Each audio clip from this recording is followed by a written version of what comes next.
하나님 아버지 감사합니다. 이 시간 주님 앞에 나와 다시 찬양드리고 예배드릴 수 있도록 허락해 주셔서 감사드립니다.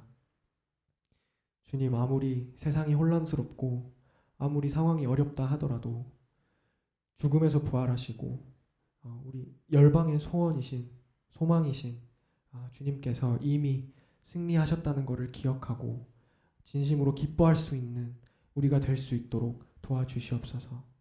우리의 예배와 찬양을 받아주시리라 믿으며 이 모든 말씀 예수 그리스도 이름으로 기도드렸사옵나이다. 아멘.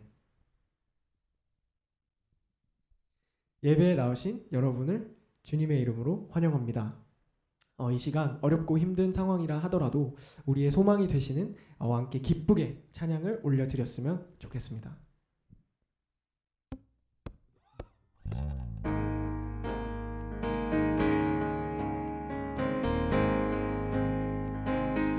예수 열방의 소망, 예수 열방의 소망, 예수 우리의 위로자, 주는 온 땅의 영원한 소망.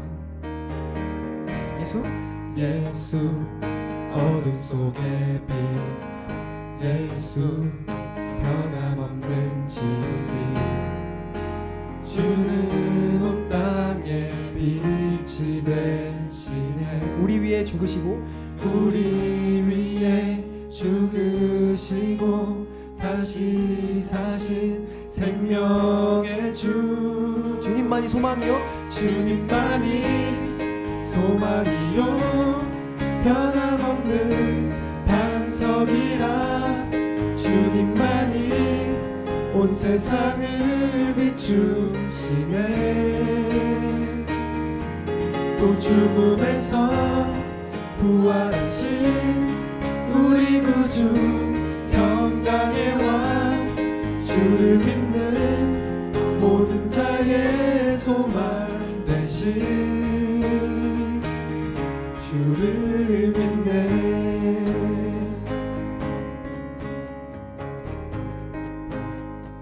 예수 어둠 열방의 소망, 예수 열방의 소망, 예수 우리의 위로자, 주는 온 땅의 영원한 소망. 예수 어둠 속의 빛, 예수 어둠 속의 빛, 예수 변함없는 진리,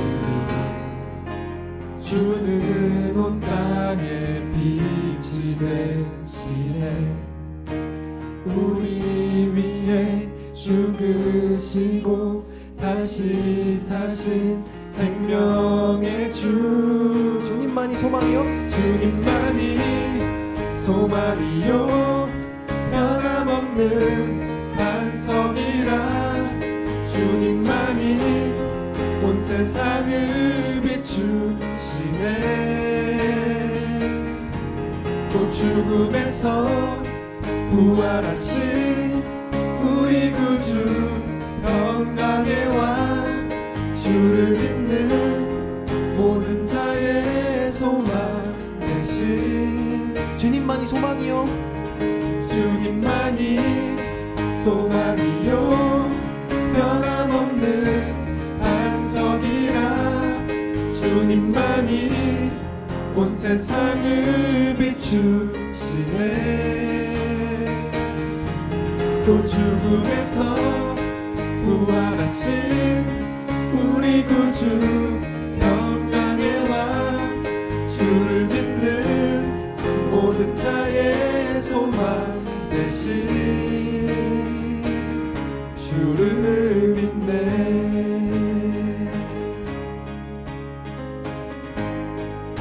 우리 위에 죽으시고 다시 사신 생명의 주, 우리 위에 죽으시고 다시 사신 생명의 주, 우리 위에 죽으시고 다시 사신 생명의 주, 마지막으로 우리 위에 죽으시고 다시 사신 생명의 주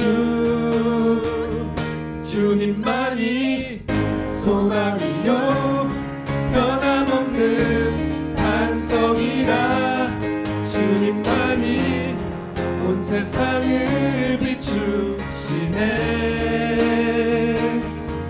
또 죽음에서 부활하신 우리 구주 평강의 왕 주를 믿는 모든 자의 소망 대신 주를 믿네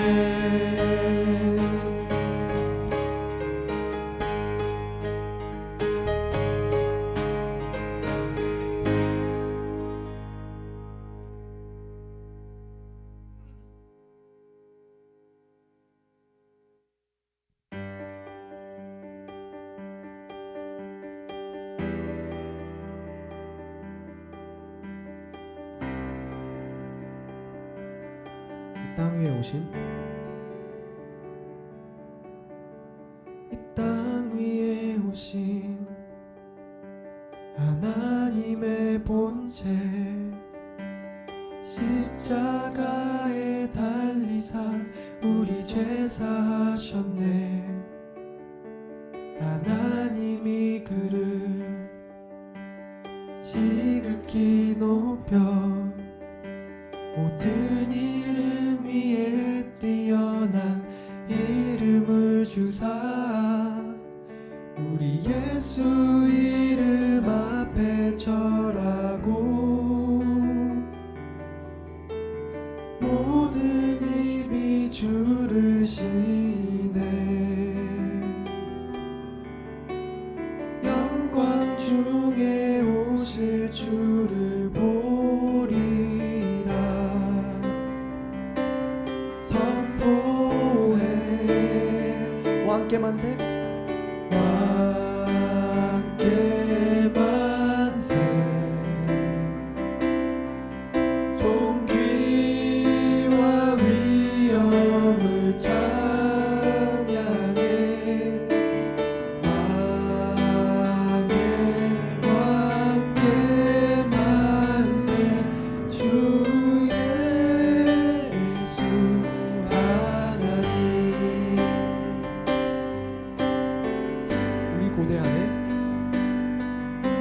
우리 고대 안에 주님 오실 그날 다시 사신 왕의 영광 이 땅을 비추네 사단의 권세는 주 앞에 무너져 생명과 진리의 주 권세 가장 높도다 우리 예수 이름 앞에 절하고 모든 입이 주를 시네 영광 중에 오실 주를 보리라 선포해 왕께 만세 왕께 만세 존귀와 위엄을 찬양해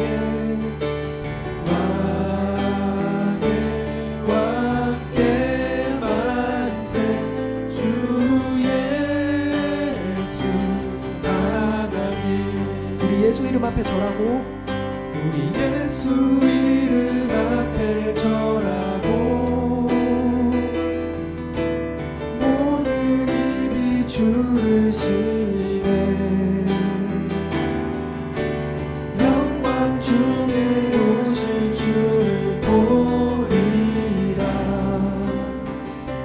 선포해 왕께 만세 왕께 만세 존귀와 위엄을 찬양해 왕께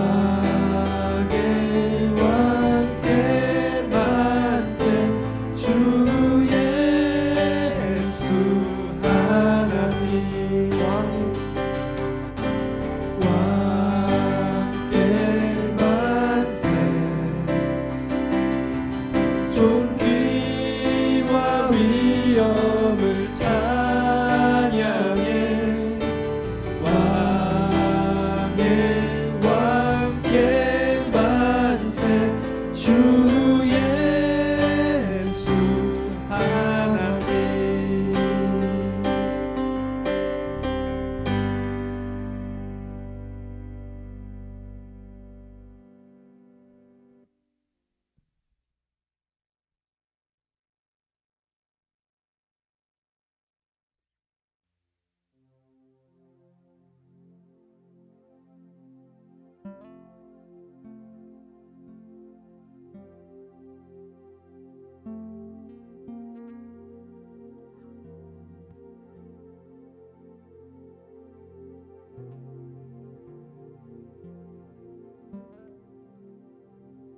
구주를 생각만 해도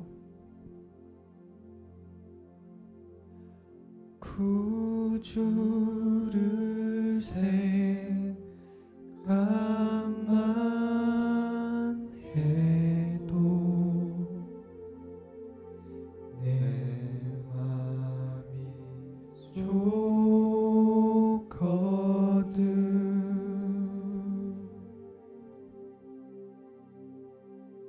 주 얼굴 배울 때야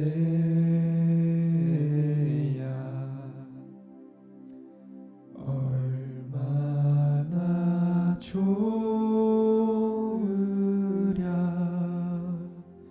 다시 한번 구주를 생각만 해도 구주를 생각만 해도 내 맘이 좋거든.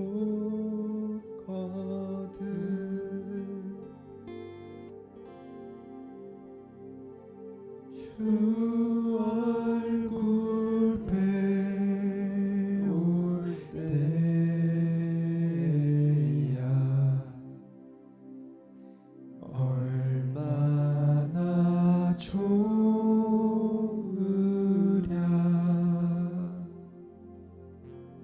시간 다 함께 기도했으면 좋겠습니다. 힘들고 어려운 상황 속에서도 주님의 얼굴을 바라보기만 하면 기쁨과 감사로 채워주시는 주님을 바라봅니다. 이렇게 고백하고 이 시간 다른 거에 시선을 고정하지 않고 주님만 바라보고 주님에게만 주목하는 그런 예배와 그런 찬양 그리고 그런 삶을 살 수 있도록 이렇게 고백하는 시간이 됐으면 좋겠습니다. 기도하겠습니다.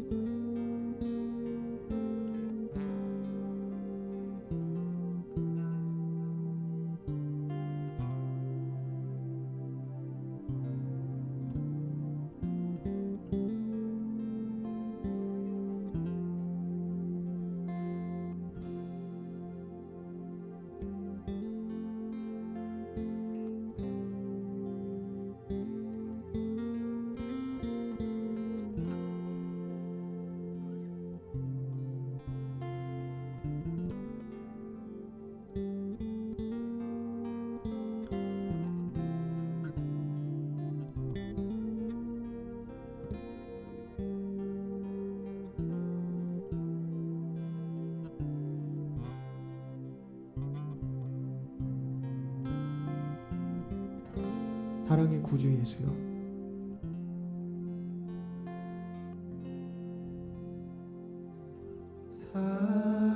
사랑의 구주 예수여, 내 기쁨 되시고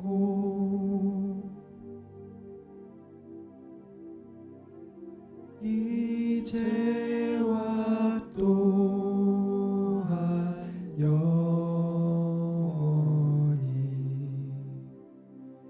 영광이 되소서. 마지막으로 구주를 생각만 해도 구주를 생각만 해도 내 맘이 좋거든.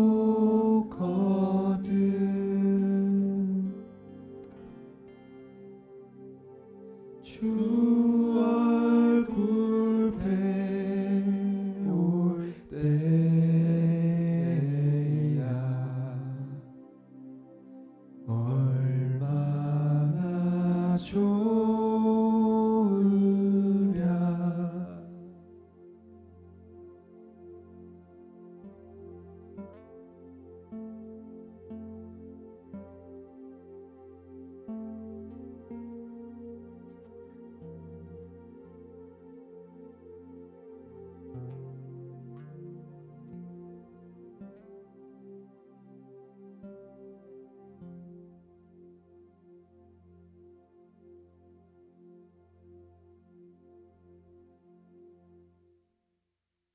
다 함께 기도로 예배의 자리로 나아가겠습니다.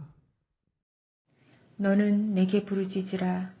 내가 내게 응답하겠고 내가 알지 못하는 크고 은밀한 일을 내게 보이리라.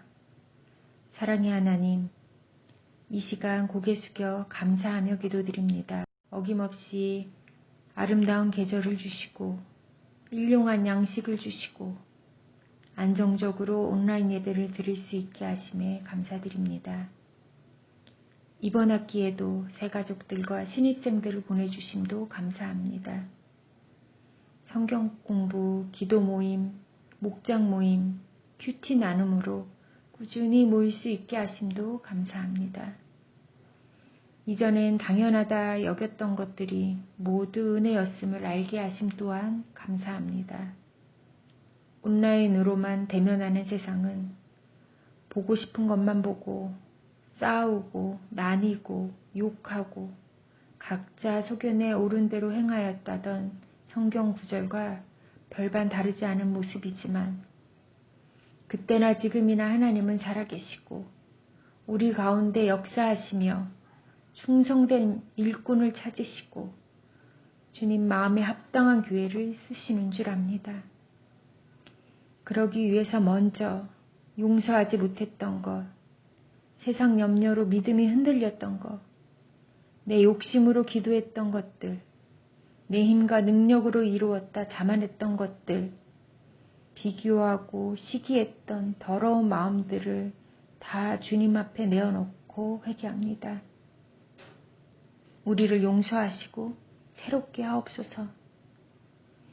연약한 우리를 변화시킬 수 있는 것은 오로지 주 예수 보혈의 피임을 믿습니다. 이 믿음에 굳게 서서 드리는 이 예배를 온전히 받으시고 오늘 목사님이 전해주시는 복음의 기본이 우리를 사명자로 살게 하는 힘이 되게 하옵소서. 죽음도 이기시고 부활하신 예수님의 이름으로 기도드립니다. 아멘.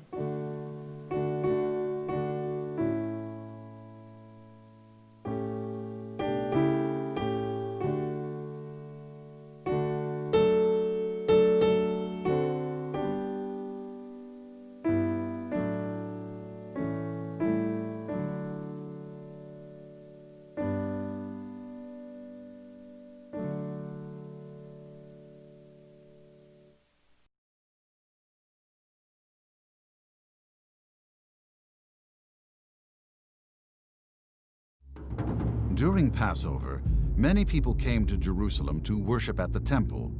They would bring animals with them to sacrifice to God. They did this to ask forgiveness for their sins. Some of the temple officials were dishonest and greedy and saw a great business opportunity. They decided to start selling animals and many other things so they could make a lot of money. The temple became more like a flea market than a house of God. Jesus also celebrated the Passover and went to the temple with his disciples. When he saw how people were turning God's house into a marketplace, he became very angry and sad. The temple was supposed to be a place where God was worshipped, a place where people could pray to God. Instead, these people made a mockery of it. Jesus, filled with righteous anger, decided to put an end to it. He made himself a short whip, perfect for driving stubborn animals, and went inside to clear out all the animals and shopkeepers. Once inside, he grabbed tables and flipped them over. He kicked over benches and tossed aside stools. He freed the doves and set the goats and sheep free. The money changers and merchants were outraged. "What in the world are you doing? Who gave you the right to do this?" they shouted in anger. "Get out!" Jesus shouted. "Don't turn my Father's house into a den of thieves," he said. Some of the merchants were furious at Jesus and could not wait to get rid of him. Jesus knew that they had wicked hearts and that they did not serve God. He wanted to teach them a lesson. When the people saw this, they were very surprised. "Who is this Jesus? With what authority does he do these things?" they said. So many of the lame and sick people came to Jesus, and he healed them. When the priests and scribes saw this, they were jealous and mad. Jesus was not afraid of them. He continued to do God's work, telling people about God's love and doing many miracles.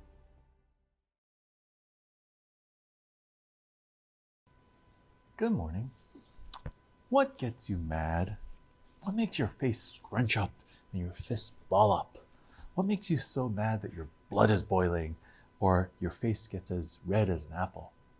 Have you ever been so loud that you actually yell or hurt somebody? Most of us have gotten angry before. But getting angry most of the time is not really a good thing. We're taught to control our anger. Or when we get angry, we can sin and we can hurt other people. But there is one time when getting angry might actually be the right thing. Jesus got angry. Let's read today's passage that comes from Matthew chapter 21. Please read along quietly as I read aloud. Jesus entered the temple courts and drove out all who were buying and selling. He overturned the tables of the moneylenders and the benches of those selling doves. It is written, he said, "My house will be called a house of prayer, but you are making it a den of robbers." The blind and the lame came to him in the temple, and he healed them. But when the chief priests and the teachers of the law saw the wonderful things he did and the children shouting in the temples, "Hosanna to the Son of David," they became indignant. "Do you hear what these children are saying?" they asked him. "Yes," Jesus said. "Have you never read, 'From the lips of children and infants, you, Lord, have called forth your praise'?" And he left them and went out of the city to Bethany, where he spent the night.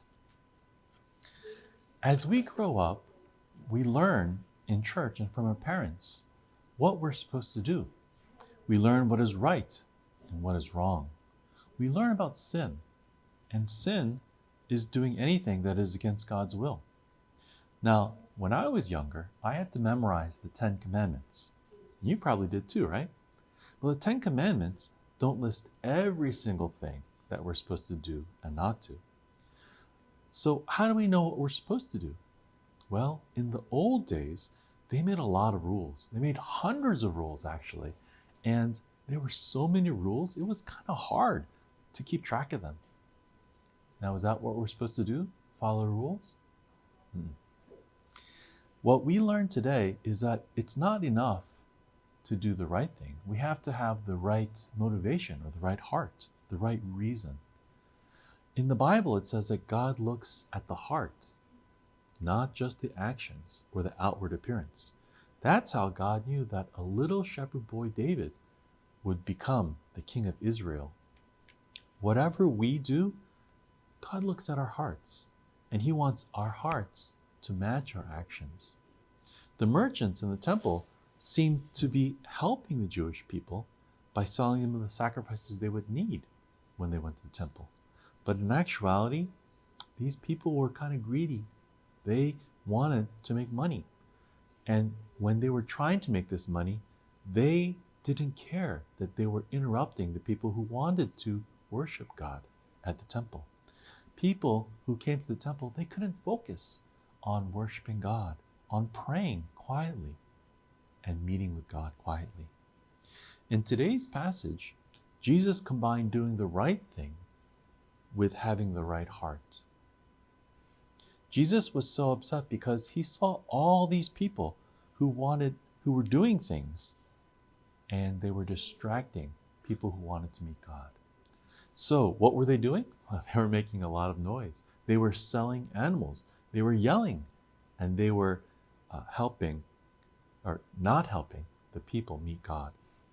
Jesus here shows a righteous anger, an anger because of God's house, because God's church should be a place to meet with God, to worship God, to praise God, and to keep on loving God.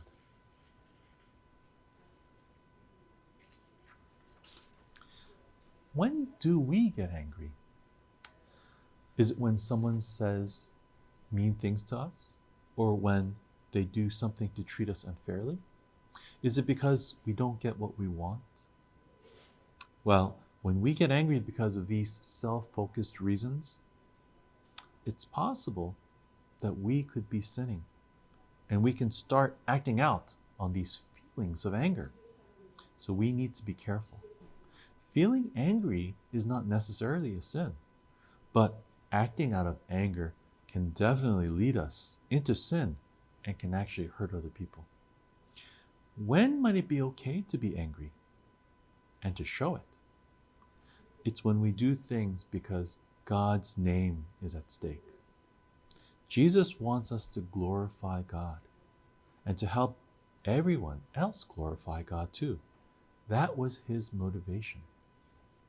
Let's be like Jesus. Most of the times, Jesus did not get angry, but when he did, he acted only because it was for God's glory. We have some questions that we want to go over today. What did the temple officials start doing in the temple to make money?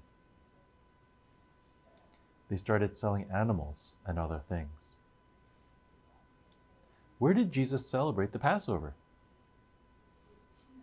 In Jerusalem. With what kind of anger did Jesus use to drive out the animals and the shopkeepers? Righteous anger. Jesus said the merchants had changed the temple into what? A den of thieves or robbers. How did people react to Jesus' actions in the temple? They were surprised. Who became upset when they saw Jesus healing people in the temple? The priests and the scribes. The idea for today is that anger is a God-given emotion, but we must be careful not to sin because of it. And the memory verse for today comes from Matthew chapter 21, verse 13. He said to them, "It is written, 'My house shall be called a house of prayer, but you have made it a den of robbers.'" Let's pray. Father, we thank you that you gave us an example today of when it's okay to be angry. There are times, Lord, that when we get angry, we sin because we're thinking about ourselves and we're thinking about how we want something else to happen. But Lord, we thank you for today's example where you show us Jesus had righteous anger, and he acted out of righteous anger because he wanted your name to be glorified and he wanted your people to draw closer to you. Lord, we thank you that you show us this, and we pray that you will help us to be careful that in our anger, we don't sin and we don't disappoint you or make you sad. But when your name is at stake, let us be joyful, let us be even angry and be ready to defend your name and your glory. We thank you. In Jesus Christ's name we pray. 아멘. 예배에 참석하신 모든 분들을 주님의 이름으로 환영합니다. 가을 학기 동안 아래의 기도 제목을 두고 온 성도가 한마음으로 기도하여 주시기 바랍니다. 코넬 대학의 교회 건물 폐쇄 결정에 따라 주일 예배는 기존과 같이 12시 45분부터 온라인으로 드려집니다. 온라인 예배 장기화로 인해 헌금은 수표나 온라인 헌금 사이트를 통해 보내주시기 바랍니다. 2020년, 21년 예결산을 위해 수고해 주실 예결산위원들과 감사위원을 알려드립니다. 이타카에 새로 오시는 가정이나 신입생이 있으면 교회를 소개해드리고 담임 목사님께 알려주시기 바랍니다. 다음 주는 선교헌금이 있는 주일입니다. 호산나 찬양대가 추수감사주일을 맞이하여 함께 찬양드릴 분을 모집합니다. 주님 주신 은혜에 감사하는 마음으로 많은 분들이 동참해 주신다면 더 의미 있고 은혜로운 찬양이 되리라 믿습니다. 연락은 송미정 집사님께 부탁드립니다. 2021년 NIBC가 온라인으로 준비되오니 기도와 많은 참여 부탁드립니다. 중고등부 학생들의 큐티 훈련 및 주일 소그룹 모임이 시작되었습니다. 기혼 목장지기 성경 공부가 오늘 오후 3시에 줌으로 있습니다. 여성 성경 공부는 매주 화요일 줌으로 진행됩니다. 주일 예배 설교 본문 읽기를 원하는 부부나 자녀들을 모집합니다. 매일 새벽 예배는 생명의 삶 순서에 따라 기도드리시기 바랍니다. 김우재, 박하빈 성도님 가정이 새롭게 오셨습니다. 함께 축하해 주시고 기도 부탁드립니다. 우리 주위에 온통 아름다운 단풍으로 물들어 있습니다. 우리의 삶도 하나님이 기뻐하는 것으로 충만되기를 소원합니다. 이번 주에 감사한 일이 있습니다. 세 가정이 오셨는데요. 김우재, 박하빈 성도님이십니다. 여러분 우리가 축하하고 축복하며 함께 기도하도록 하겠습니다. 기도하시겠습니다. 아버지 하나님 감사합니다. 귀한 가정을 또 이타카에 보내주시고 또 우리와 함께 신앙생활을 할 수 있도록 인도해 주신 은혜를 감사드립니다. 무엇보다도 이들이 이곳에 잘 정착할 수 있도록 도와주시고 또 연구하는 것들 주 안에서 이루어지게 하시며 무엇보다도 이곳에 보내신 하나님의 뜻을 이루어드리는 귀한 부부가 될 수 있도록 하나님 축복하여 주시옵소서. 모든 것을 맡기며 감사드리며 우리 주 예수 그리스도 이름으로 기도합니다. 아멘. 오늘 주시는 말씀입니다. 찬송하리로다. 하나님 곧 우리 주 예수 그리스도의 아버지께서 그리스도 안에서 하늘에 속한 모든 신령한 복을 우리에게 주시되 곧 창세 전에 그리스도 안에서 우리를 택하사 우리로 사랑 안에서 그 앞에 거룩하고 흠이 없게 하시려고 그 기쁘신 뜻대로 우리를 예정하사 예수 그리스도로 말미암아 자기의 아들들이 되게 하셨으니 이는 그가 사랑하시는 자 안에서 우리에게 거저 주시는 바 그의 은혜의 영광을 찬송하게 하려는 것이라. 아멘.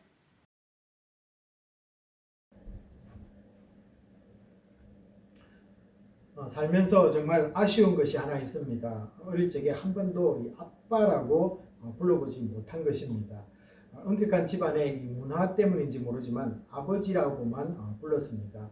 형들은 그렇게 불러도 저는 막내라서 아빠라고 불러도 될 텐데 모두가 아버지라고 부르니 저도 그렇게 불러야 될 것 같아서 따라했던 것 같습니다.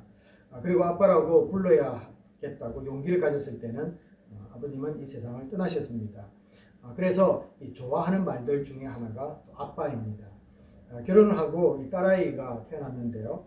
말을 배우기 시작할 때 엄마보다 아빠를 먼저 말해주기를 은근히 기대를 했습니다.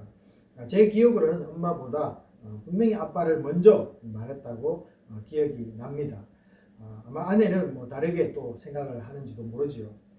저를 보고 이 아빠라고 불러줄 때 정말로 눈물이 났습니다.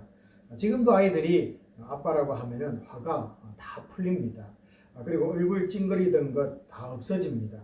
혼내고 싶은 것 거의 사라집니다. 정말 신기한 이 마술과도 같은데요. 아마도 우리 집 식구들은 아직 제 그 비밀을 잘 모르는 것 같습니다. 오래 기다리던 부부에게 아이를 가진 기쁨이 지금도 남아서 그러는지 잘 모르겠는데요. 또 아니면은 제가 불러보지 못했던 이 아빠라는 소리에 대한 이 감정 때문인지도 모르겠습니다. 그런데 그 이후에 기도할 때마다 이 놀라운 것이 하나 저에게 생겼습니다. 제가 기도할 때 만원으로 기도할 때가 많지는 않지만요. 한 번씩 만원으로 기도할 때면요, 이 아버지 대신에 늘 저는 기도 속에 이 아빠라고 부릅니다. 엄청 이게 제가 아빠라고 부르고 난 뒤에 기도는 이렇게 이어집니다. 대부분은요, 아버지 모든 것 알아서 해주십시오. 그리고 문제에 대해서 저는 손을 이렇게 들고 일어납니다. 그러면은 거짓말같이 내 마음에 평강이 찾아오는데요. 또 그리고 두려움이 사라지는 것을 느낍니다.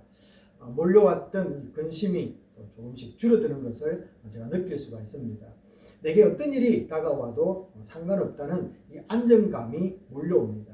어떻게 되어도 괜찮다는 확신을 얻게 됩니다. 그래서 저는 기도할 때 많이 아빠라는 소리를 많이 하게 되는 그 이유 중에 하나입니다. 저는 기도 응답으로 하나님의 음성 그 자체를 들으려고 하지는 않습니다. 아버지 필요하시면 말씀해 주시고 알아서 처리하실 것을 저는 믿습니다. 라고 이렇게 말하고 일어섭니다. 여러분 제가 할 일은 그냥 아버지 이거 큰일 났어요. 도와주세요. 그러면은 저는 되는 것 아니겠습니까? 제가 왜 고민하고 걱정해야만 되겠습니까? 고민한다고 될 문제면은 왜 하나님이 또 우리에게 필요하겠습니까? 내 손으로 그냥 하고 말지 않겠습니까? 내가 못하는 것이고 또 안 되기 때문에 아버지를 찾아가는 것입니다. 그리고 아버지께 우리가 기도로서 맡겼다면은 우리가 할 일은 나아가서 계속해서 묻는 것입니다. 언제 되지요? 또 왜 안 되지요? 이렇게 하면 안 될까요? 다윗은 되고 왜 저는 안 됩니까? 나는 하나님의 아들이 아닌가요? 나는 하나님의 딸이 아닌가요? 아니라면은 지난번에는 왜 제 귀에 말씀까지 들려주셨습니까? 이런 말들로 하나님께 묻기만 하면 된다는 것입니다. 성경을 보면은 이 하나님께 기도 응답받는 방법은 되게 간단하게 되어 있습니다. 특별하게 복잡하게 우리에게 뭔가를 가르치는 것은 없다라는 것이죠. 제가 한 가지 성경 말씀을 보면서요 발견한 것인데 약복강에서 이 천사와 씨름하는 야곱의 이 물귀신 작전이 최고라고 생각합니다. 이건 저 개인적인 생각입니다. 야곱은 할아버지 아브라함의 이 근성을 은근히 타고난 것 같습니다. 우리가 잘 알다시피 아브라함은요 이 조카 롯을 구하려는 그 기도 내용을 우리는 알고 있습니다. 우리가 자세히 보면요 그 내용은 별 내용은 없습니다. 창세기 18장 23절을 보시면요 이 아브라함이 하나님께 나아가서 이렇게 말합니다. 아브라함이 가까이 나아가 이르되 주께서 의인을 악인과 함께 멸하려 하시나이까. 이것이 첫 번째 소리였습니다. 첫 번째 하나님께 아브라함이 한 것은요 따지는 것 같다는 것입니다. 그러니까 따지면서 나아가는 것이죠. 그리고 반복해서 계속 물고 늘어지는 그런 기도를 하고 있습니다. 그래서 50 안 됩니까? 45 안 됩니까? 40명이면 안 됩니까? 30명이면 안 됩니까? 20명이면 안 됩니까? 딱 마지막으로 하나님 10명이면 안 되겠습니까? 라고 이렇게 계속해서 끈질기게 하나님을 붙잡고 늘어지는 그런 모습을 우리에게 아브라함이 먼저 보여주고 있습니다. 자, 이 모습이 야곱이 우리가 천사를 가지 못하게 잡고 늘어지는 모습과 비슷한 모습을 보여주고 있습니다. 우리 창세기 18장 33절에서 보면요, 또 우리가 또 한 번 또 다른 모습을 볼 수 있는데요. 이 아브라함이 그 기도를 마치고 난 뒤에 이어지는 모습을 33절에 이렇게 말합니다. 여호와께서 아브라함과 말씀을 마치시고 가시니라고 이렇게 기록되어 있습니다. 말씀을 마치시고 가셨다, 떠나셨다는 거죠. 자, 그런데 이 약복강에서 야곱도요, 어떻게 보면 그 기록이 이렇게 되어 있습니다. 약복강에서도 천사는 야곱에게 이렇게 말씀합니다. 창세기 32장 26절에 가면은 그가 이르되 날이 세려하니 나로 가게 하라. 아브라함도 말씀을 마치시고 하나님이 가시려고 했다. 가셨다. 그리고 약복강에서도 날이 새려고 하니 나를 좀 가게 하라. 뭔가 공통점이 있지 않습니까? 하나님은 여기에서 보여주시는 하나님은요. 할아버지 아브라함에게 그리고 손자 야곱에게 보여주시는 그 하나님의 모습은 늘 분주하다라는 것입니다. 바쁘다는 것이에요.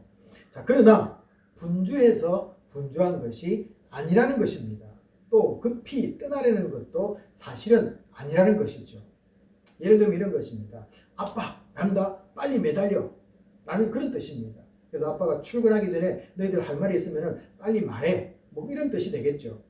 회사 가는 아빠 보면 아이들은 일단 어떻습니까? 문 앞에서 아빠 출근 못하게 막고 붙잡습니다. 그래서 이 하나님 아버지도 우리가 아이와 같이 달려오기를 바라신다라는 것이죠. 이 아빠를 또 붙잡기를 원하십니다. 그리고 말도 안 되는 것으로 따지고 들면서 간청하기를, 강구하기를 하나님은 원하고 계신다라는 것이죠. 자, 여러분, 우리가 어른이 되어도 하나님 앞에서만큼은 이 어린 아이가 다들 되실 줄로 믿습니다. 우리가 좀 성장했다고 폼 잡는 순간에 어떻습니까? 부모님께부터 이런 소리를 듣습니다.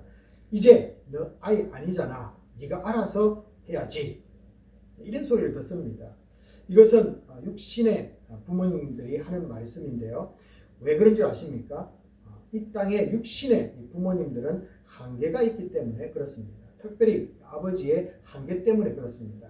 자식들에게 스스로 책임지고 살려고 말할 때 우리 믿음의 아버지들은 이제 너 진짜 하늘의 아버지께 구하며 살아야 돼 라고 이 자식들에게 말해주어야만 될 것입니다. 저도 아이들에게 대학 가면 너희들이 책임지고 살 준비하라고 말했던 것 기억이 납니다. 사실 그 말 할 때 저도 이제 너희들도 영적 아버지인 하나님을 진정으로 찾아야만 한다라는 말을 단단하게 해주는 것을 잊었습니다. 이번에 우리 아이들이 오면요, 꼭 그 말을 다시 해주려고 결심을 하고 있습니다. 우리 이사야 46장 4절을 보시면요, 하나님 아버지는 우리가 백발이 되기까지 우리를 품고 업어주실 것이라고 약속을 하고 계십니다. 이 말은 무슨 뜻일까요? 나이와 상관없이 우리의 힘든 삶에서 보호하시고 위험한 길에서 지키신다는 그런 뜻입니다. 자, 그러나 우리 육신의 부모님들은 재력적으로도 한계가 있습니다. 그리고 나이가 드시면요, 이 자녀를 돕는데 이 체력적으로도 딸리게 되어 있습니다. 자, 그러나 하나님은 이 기력이 쇠하지 아니하시고 또 창고에 이 넉넉함이 줄어들지도 않는다는 사실입니다. 그래서 하나님은 이 하늘나라에 오기 전에 이 땅에서 살아가는 우리의 자녀들에게 가지고 계신 것들을 다 주고 싶어 하십니다. 우리가 이 땅에서 수명을 다해서 또 하늘의 하나님께로 돌아가더라도 영원히 함께 하시면서 그곳에 있는 어떤 것을 누리게 하시는 또 하나님이시라는 것입니다. 우리보다 앞선 사람들이 언제 이 땅에서 살게 되었는지 저는 잘 모릅니다. 그러나 확실히 알 수 있는 것 하나가 있습니다. 그 긴 시간 동안에 그들에게 풍성하게 나눠주고도 남은 것들이 우리 앞에 또 풍성히 놓여 있다는 사실입니다. 자, 그리고 이제는 그 모든 것이 다 우리 것이라는 것입니다. 그러므로 필요하면은 달라고 강구해야만 될 것입니다. 이 마태복음 7장 우리 7절과 8절에 가면요, 구하라 그리하면 너희에게 주실 것이요, 찾으라 그리하면 찾아낼 것이요, 문을 두드리라 그리하면 너희에게 열릴 것이니 구하는 이마다 받을 것이요, 찾는 이가 찾아낼 것이요, 두드리는 이에게는 열릴 것이니라. 너무나 잘 아는 말씀이지 않습니까? 이 구절을 보시면요, 하나님은 주실 것도 약속을 분명히 하시지만은 주실 분에게 먼저 구할 것을 말하고 있다라는 것입니다. 여러분, 구하는 것을 먼저 하고, 그래서 우리가 이 ASK 아닙니까? Ask, seek, knock. 구하고 찾고 두드리라 라고 말씀하고 계십니다. 자, 이어서 그 마태복음 7장 11절은요, 너희가 악한 자라도 좋은 것으로 자식에게 줄 줄 알거든 하물며 하늘에 계신 너희 아버지께서 구하는 자에게 좋은 것으로 주시지 않겠느냐 라고 이렇게 말씀을 하고 있습니다. 좋은 것으로 주시지 않겠느냐.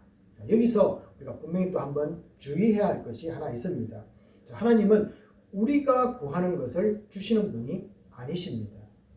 다시 한번 하겠습니다. 하나님은 우리가 구하는 것을 주시는 분이 아니시고요. 아니십니다. 아니, 또 이건 또 무슨 말입니까? 내가 구한 것이 아니라 좋은 것을 주십니다. 오늘 성경 말씀은 분명히 그렇게 기록되어 있습니다. 내가 구하는 것을 주신다고 말씀하는 것이 아니라 하나님이 좋은 것을 주신다. 여러분, 좋은 것이라는 것은 하나님이 평가를 해보시고 따져보시고 또 시간까지 고려하셔서 우리에게 주시는 것, 그것이 좋은 것이라는 것입니다. 그래서 우리가 구하는 것, 그것을 주는 것이 아니라 하나님이 파이널리 우리에게 선물로 주실 때 그것이 우리에게 가장 좋은 것이다 라는 그런 뜻이 되겠죠. 자, 우리가 구하는 대로 주었다면 여러분 어떻게 되었을까요? 이 땅이 제대로 작동이나 되겠습니까?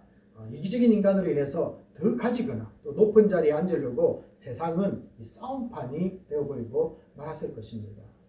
인간의 이 죄성 때문에 그렇습니다.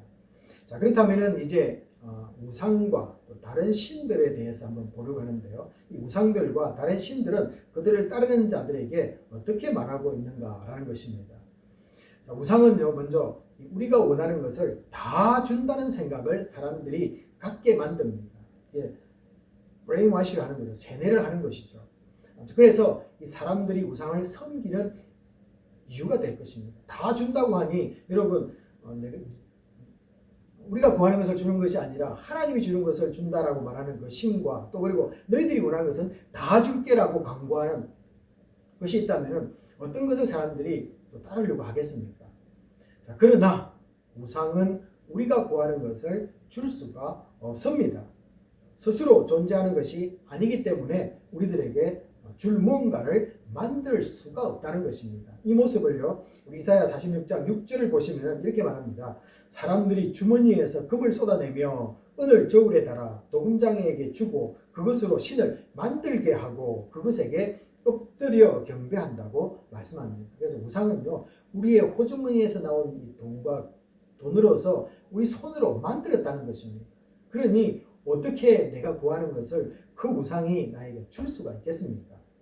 자, 그러므로 그 우상들은요, 이사야 46장 7절에 가면은 그것을 어깨에 메어다가 그의 처소에 두면 그것이 서 있고 거기에서 능히 움직이지 못하며 그에게 부르짖어도 능히 응답하지 못하며 고난에서 구하여 내지도 못한다고 말씀하고 있습니다. 그러므로 어떤 우상을 이용해서 점을 친다 또 아니면은 복을 준다는 것은 속이는 것이며 거짓이라는 것입니다. 자, 그러면은 이제 우상은 뭐 그렇다 치고요. 그러면 이제 다른 신들에 대해서 한번 보시기 바랍니다. 자, 사람들은 자신들이 누리는 이 부와 명예를 정당화시키기 위해서 하나님 아닌 다른 신을 또 필요로 합니다. 정의롭지 못한 방법으로 이 재산이나 명예를 얻었음에도 불구하고 이 사람들에게 자신이 믿는 신으로부터 복을 받았다고 말합니다. 그것을 보는 사람들도 그 신을 따르면은 섬기면은 자신도 그렇게 될 줄 알고 따라 믿는다는 것입니다. 이것이 우상과 또 다른 신들의 실체라는 것을 보여주고 있습니다. 다른 신들은 또 어떻습니까? 자신을 믿고 따르는 사람들에게 너희가 원하는 것을 안 주겠다고 말할 수가 없습니다. 만약에 그렇게 말하면요, 사람들이 떠나갈 것이기 때문에 그렇습니다. 이 신적 존재가 사람을 무서워해서 말이나 되겠습니까? 자, 그러나 우리가 믿는 하나님은 분명히 다릅니다. 전지전능하신 아버지 하나님은요, 우리에게 안 돼, 줄 수 없어 라는 말을 죽먹듯이 너무나 자주 하신다라는 것입니다. 그것은 우리를 위해서입니다. 그렇다면 어떤 신이 진정 인간을 위한다고 말할 수가 있겠습니까? 하나님은 내가 원하는 그것을 때로는 해가 되기 때문에 안 주실 수도 있습니다. 하지만 내가 구한 것은 늦게라도 반드시 주십니다. 주시긴 주시는데요, 늦게라도 주신다는 것이죠. 자, 언제 주실까요? 잘못된 구함이 주 안에서 바르게 고쳐질 때 그때 온다라는 것이죠. 자, 그러므로 우리가 이 구한 것들은 늦게라도 응답이 온다는 이 믿음이 우리에게 필요합니다. 또 응답이 늦어질 때는요, 내게 문제가 있구나를 한번 꼭 살펴보는 그런 필요성이 우리에게 있다라는 것이죠. 자, 그 살펴볼 것들 중에 하나는 바로 우리 속의 욕심입니다. 이게 문제가 되어서 잘 응답을 받지 못하는데요. 우리 부모가 이 자신의 말 안 들어줄 때 고집센 아이들 모습 우리가 잘 아실 것입니다. 그것 아니면은 안 된다고 뒹굴고 소리를 치면서 부모에게 달려듭니다. 아이 키워본 분들은 뭐 비슷한 경험이 있을 것입니다. 부모가 대부분 거절하는 그런 경우에는요, 이미 아이가 갖고 있기 때문에 그렇습니다. 좀 더 큰 장난감이거나 또 예뻐 보이는 다른 인형을 더 사달라고 할 때가 너무나 많은 것, 너무나 잘 알지 않습니까? 자, 그때 부모의 입에서 나오는 말은 이렇습니다. 너 많이 가지고 있잖아 라는 소리입니다. 다른 아이들은 갖지도 못하는 것, 네 방에 가면은 산더미처럼 쌓여 있잖니. 너 욕심장이구나. 뭐 그런 소리 들립니다. 사실 우리가 그렇지 않습니까? 가진 것은 너무 많습니다. 그런데도 구하는 것이 또 얼마나 많습니까? 자, 그런데요, 조금 하나 더 다르게 생각해야 될 부분이 있습니다. 먹고 사는 삶의 기초가 되는 직장을 구하는 것은 좀 다른 차원인 것 같습니다. 그럴 때요, 그때는 이 아버지 하나님께 어떻게 구할 것을 성경 말씀은 또 한 번 우리에게 말씀을 가르치고 있습니다. 특별히 이 마태복음 21장 21절과 22절은요, 이렇게 말씀합니다. 좀 생각하고요. 만일 너희가 믿음이 있고 의심하지 아니하면 이 산들어 들려 바다에 던져지라 하여도 될 것이요. 너희가 기도할 때 무엇이든지 믿고 구하는 것은 다 받으리라. 이렇게 말씀하고 있습니다. 자, 그래서 성도들이 살아가면서 정말로 필요해서 구할 일이 생길 때 이 믿음으로 나아가서 구할 것은 또한 분명히 말씀하고 있다라는 것입니다. 그래서 여러분, 우리에게 필요한 것 있지 않습니까? 정말로 필요한 것 있다면요, 믿음으로 나아가서 구하십시오. 그러면 하나님은 당신들에게 반드시 구한 것을 주실 것입니다. 라는 새로운 약속들을 분명하게 또한 우리에게 해주고 있습니다. 자, 하나님 자녀가 아버지께 기도하고 간구할 때, 여러분, 그러면은 가장 문제가 되는 것은 무엇일까요? 바로 의심하는 것입니다. 기도하면서 이것 될 수 있을까? 하나님은 응답하실까라는 그 의심이 우리에게 들어오는 것, 그게 가장 큰 문제 중에 하나 아니겠습니까? 자, 그렇다면은 이것을 여러분들은 어떻게 극복하고 계십니까? 어떻게 이걸 해소하고 있는지요? 자, 오래전에 제가 섬겼던 교회에 있었던 이야기입니다. 아이에게 급성으로 콩밭에 문제가 생겨서 이식하는 방법밖에 없다는 의사의 진단이 있었습니다. 돈을 이렇게 두루 찾다가 찾지 못하고요. 결국 이 아버지가 딸에게 자신의 콩밭을 준 분이 계십니다. 이 세상 부모도 자녀들이 힘들어하고 특히 이 아파할 때 자신의 것을 주어서라도 사랑하는 자녀를 살리려고 합니다. 아버지께 구한 것은 반드시 의심하지 않는 비결, 확신하는 비결은 여러분 무엇이겠습니까? 오늘 그 예화를 잠깐 드렸는데요. 우리가 하나님께 기도한 것을 의심하지 않는, 그리고 분명히 줄 것이라는 것을 확신하는 비결은요, 우리를 위한 이 하나님의 희생을 확실히 깨달아 아는 것입니다. 다르게 말하면요, 우리가 하나님을 의심하는 것은 나를 향한 하나님의 희생을 잘 모르고 있기 때문에 그렇다는 것입니다. 하나님이 나를 위해서 얼마나 큰 희생을 치러주시는가, 그분을 알게 되면요, 기도할 때 의심 생기는 것 사라질 수밖에 없다는 것입니다.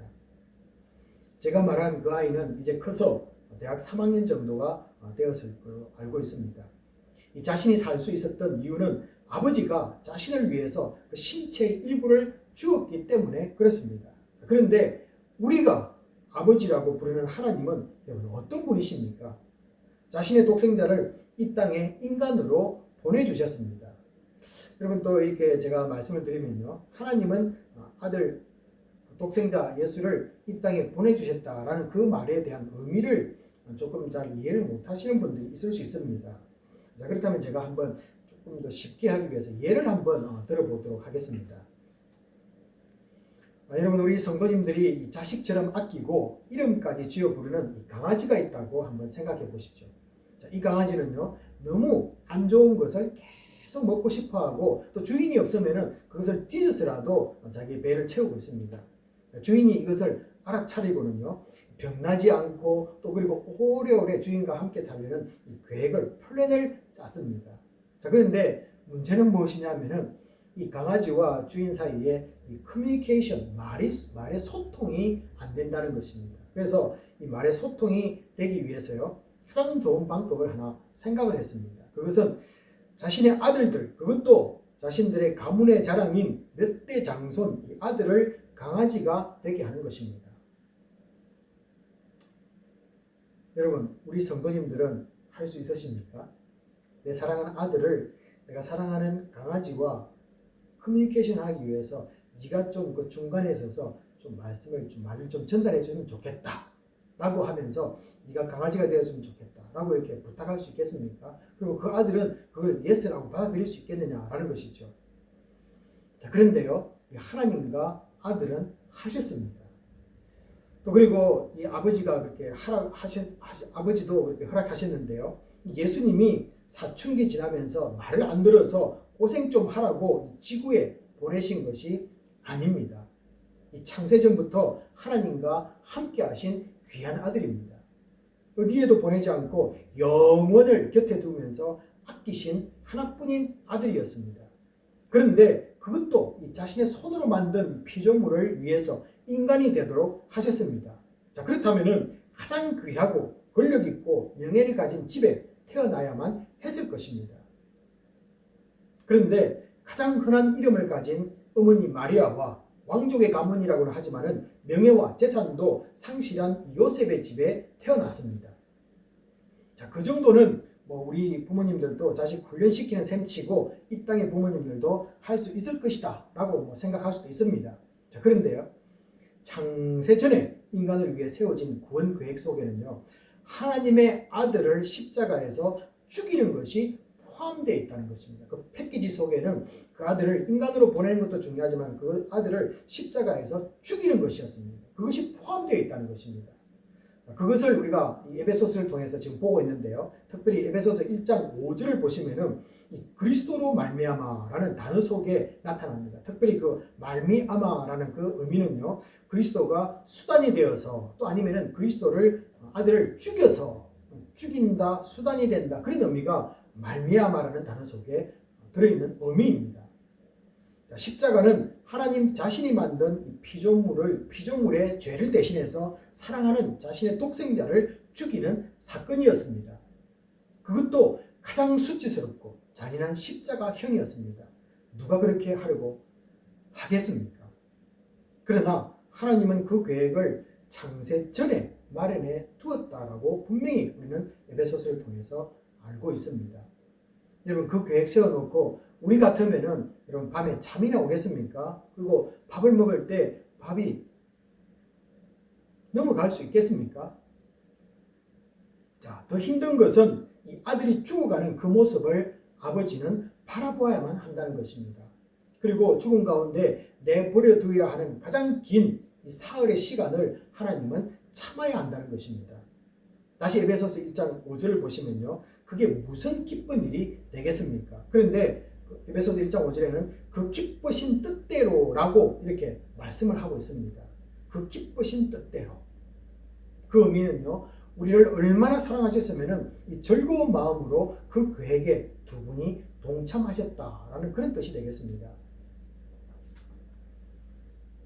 이 또한 십자가 사건은 아버지 독단의 결단이라기보다는 이 아들과의 온전한 이해와 합의에 의한 계획이었습니다. 그리고 아무리 아프고 힘들고 수치스럽고 잔인해도 감당할 수 있느냐라고 묻는 이 아버지의 질문이 아들에게 있었습니다. 그리고 예수님은요, 정말 아버지에게 확신에 찬 대답을 해드렸습니다. 그래서 이 아들을 죽이는 사람들에 대한 이 분노에도 하나님은 참아내셨던 것입니다. 그리고 예수님도요, 그 십자가에서 그 고통 가운데, 그 수치스러운 가운데도 그 모든 시간을 참아내셨던 것입니다. 그래서 그 기쁘신 뜻대로 아버지도 참으셨고 아들도 그 십자가에서 그 아픔과 그 고난과 그 모든 것을 참아내셨다라는 그런 뜻이 되겠습니다. 자, 그러면은 하나님이 만든 피조물이 얼마나 가치가 있습니까? 저와 여러분이 얼마나 가치가 있습니까? 물론 여러분들이 가지고 계시는 좋은 디그리와 또 여러분이 가지고 계시는 뭐 재산 같은 것도 귀한 존재는 맞습니다. 또 그리고 이 세상에 귀한 존재 아닌 분이 또 누가 있겠습니까? 자, 그런데요, 우리가 한번 하나님의 입장에서 한번 우리들을 다시 한번 바라보자는 것이죠. 자, 얼마나 가치가 있을까요? 인간이 뭐길래 그 아들을 죽이는 그런 일을 할 수 있을까요? 여러분, 이 인간은요, 선악과를 먹으면서 자신이 만든 창조주 하나님을 배신한 사람들입니다. 우리는 배신자들입니다. 그리고 가장 따르고 순종해야 될 이 하나님 아버지의 말을 거역한 자들입니다. 불순종한 자들입니다. 그래서 이 불순종으로 인해서 하나님의 마음을 아프게 한 죄인들이라는 것입니다. 그래서 우리는요, 배신자이고 불순종한 자들이고 죄인들이라는 것입니다. 이것이 우리의 존재라는 것입니다. 그럼에도 불구하고 우리를 사랑하는 이유는 창세 전에 우리들을 하나님의 아들과 딸로 하나님의 자녀로 삼았기 때문에 이 일이 일어났던 것입니다. 여러분, 한 부부가 아이가 없어서 입양을 하려고 하는 계획을 세웠습니다. 이분들이 다른 나라에 사는데요. 그 나라에서 이 사인을 하고 특별히 아이는 이 한국에 있는 아이를 자신의 아들로 입양을 하려고 그 사인을 마쳤습니다. 이것을 이 창세전에 하나님의 계획과 한번 연결해서 한번 생각해 보시기 바랍니다. 그러면요, 만세전에 예정하사 우리를 택했다는 그 말씀을 좀 더 쉽게 여러분들이 이해할 수가 있을 것입니다. 자, 나를 향한 하나님의 사랑이 이 창세전부터 흘러나온 것처럼 이 부분은요, 사인을 하는 그때부터 이 한국에 있는 자녀에 대한 사랑은 시작이 된 것입니다. 그래서 다른 어떤 곳에 있지만은 그 사랑은 한국을 향해서 계속 쏟아지고 그 자녀에게 쏟아져 오는 것이죠. 그러나 실질적으로는 그 아이를 품에 안는 순간에 정말로 내 자식이 되는 것처럼 예수를 믿는 순간 나를 향하신 그 놀라운 사랑을 우리는 확인을 하는 것입니다.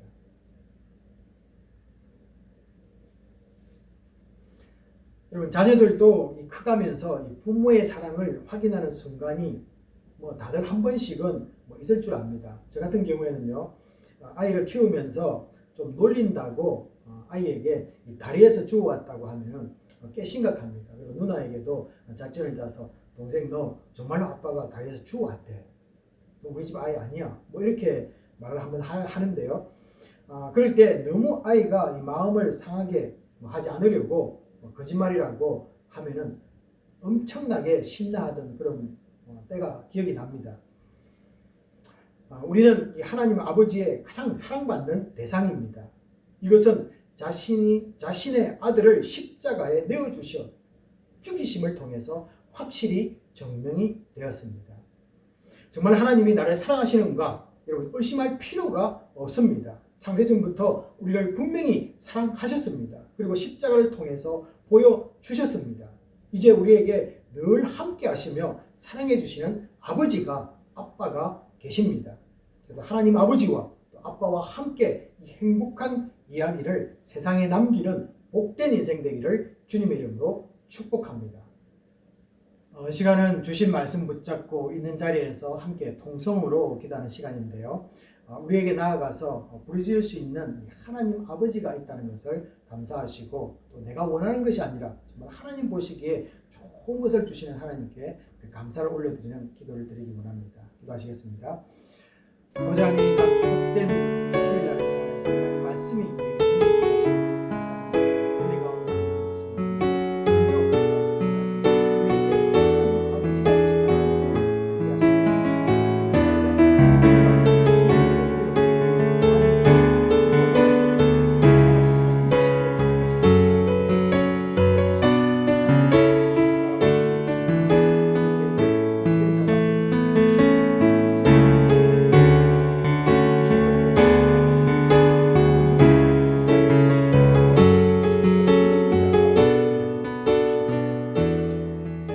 하나님 감사합니다. 오늘 무엇보다도 귀한 말씀을 통하여서 우리에게 하나님이 계신다는 것을 알게 하시고 그 믿음 붙잡고 살아가는 믿음의 백성들 되기를 원합니다. 그리고 아버지 하나님, 우리가 힘들고 어렵고 고난 가운데 놓였을 때 아버지 하나님 구하는 것을 아버지 하나님 좋은 것으로 응답하시는 그 하나님께 감사를 올려드리기 원합니다. 저희들 아버지 하나님, 흔들리는 세상 속에서 주 앞에 나아가서 부르짖는 자가 되게 하여 주시옵시고 하나님 주시는 것으로 이 땅에서 풍성함을 누리며 복된 자로 살아가는 믿음의 교회가 되게 하시고 가정들 되게 하시고 개인들 될 수 있도록 축복하여 주시옵소서. 모든 것을 감사드리며 우리 주 예수 그리스도의 이름으로 기도합니다. 아멘. 있는 자리에서 일어나서 봉헌 기도와 축도로서 모든 예배를 마치도록 하겠습니다. 은혜에 은혜를 더하시는 주님을 찬양합니다.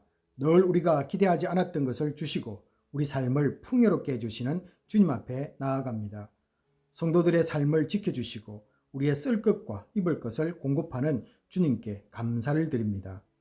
힘든 시간에도 늘 믿음으로 나아가며 하나님 나라 위에 헌신하는 분들에게 강건함을 더하여 주시옵소서. 아픈 성도들 위에와 연약한 심령들 위에 주님이 찾아가서 위로해 주시고 강건케 되는 놀라운 은혜가 넘치기 원합니다.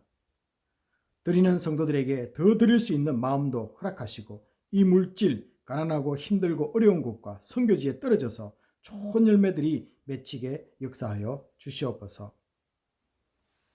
지금은 우리 주 예수 그리스도의 은혜와 지극하신 하나님의 사랑하심과 성령님의 감동감화 위로하심이 하나님을 아버지라 부르며 나아가 부르짖는 자들에게 좋은 것을 주시기를 바라는 모든 심령들 위해 지금부터 영원까지 함께 있을지어다. 아멘.